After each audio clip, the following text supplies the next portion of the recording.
Hi-ho, Tudor-minded people. It's Philadelphia Carrie for Tudor Time Machine. Methinks I know a secret. Indeed, I shall speak a sly word today as I tell a tale. Tudor files, is not summer on her way? Are not the darling buds of May to raise their heads? My Queen Elizabeth does not wish to stay in London at such a time. She does progress around the country. I shall tell you the progress of 1575 was the most pleasing of them all. Her favourite, Sir Robert Dudley, was a man without a wife. He was once wed to the farmer's daughter Amy.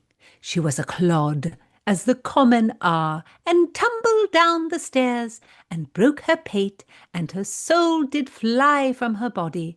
To heaven or hell I cannot tell. Robert Dudley did recover himself without much ado, and did begin to plan. He would woo my Gloriana. He did dream to wed my Queen Elizabeth. In pursuit of such, he did provide her with the most resplendent spectacle of her life.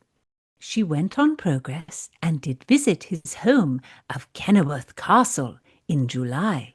When she arrived, she was greeted with poetry, and as she stood at the gate, an island floated across the great lake to her. The Lady of the Lake stood atop the island and welcomed the Queen, calling herself the keeper of the lake since the time of King Arthur. Her speech ended, "The lake, the lodge, the lord are yours to command." And that was only on the Queen's arrival. 'Twas days of hunting and spectacle. On the 9th day of the Queen's visit, she encountered the finest of entertainments.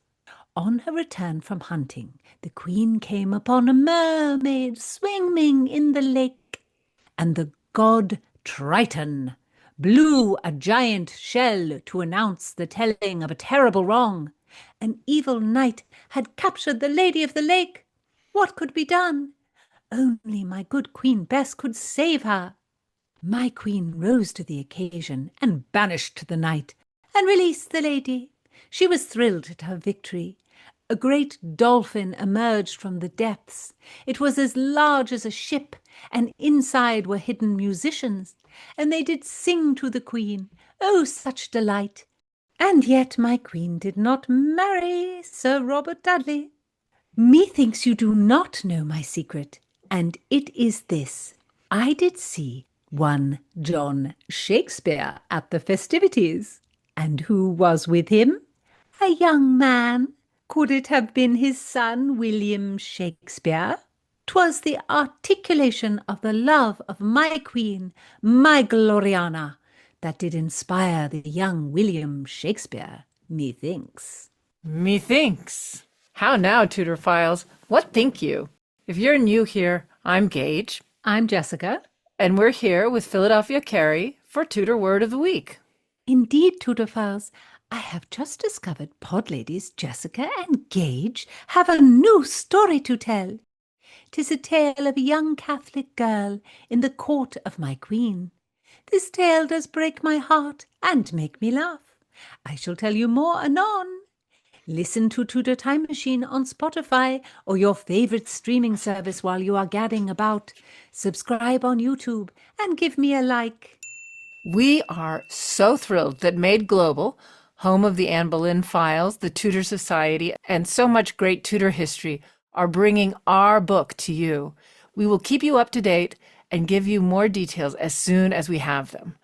Tudor Files, you are an amazing bunch. Thank you for listening, and tell a friend. Philadelphia, how do you spell methinks, our word of the week? 'Tis spelled Methinks.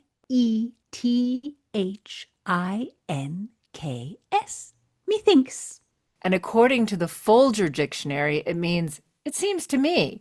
But really, it's more of an emphasis. It means that this is the speaker's hot take. So true, because the most famous methinks is, "The lady doth protest too much, methinks." And that line is in the play within a play in Hamlet. The player queen is vowing and crying that she will never marry again. And it's actually Queen Gertrude who says the line. Her hot take is that the player queen definitely wants to get remarried. So Gertrude says, the lady doth protest too much, methinks.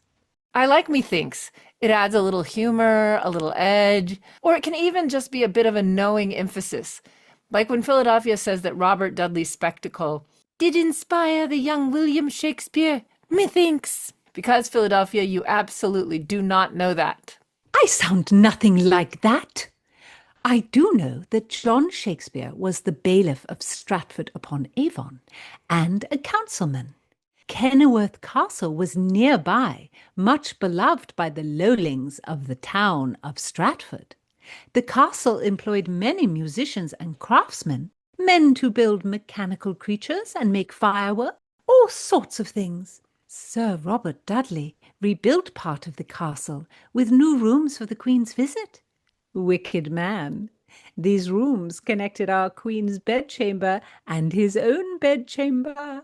Methinks he did wish her not to be a virgin queen. Without the castle, Stratford upon Avon would have been a lonely corner of the world. The castle of Kenilworth did make Stratford a thriving market town, and Philadelphia is right. John Shakespeare was the bailiff, which is more or less what we would think of as mayor. It's possible that he was involved in all these festivities, but he didn't hold the position of bailiff at that time.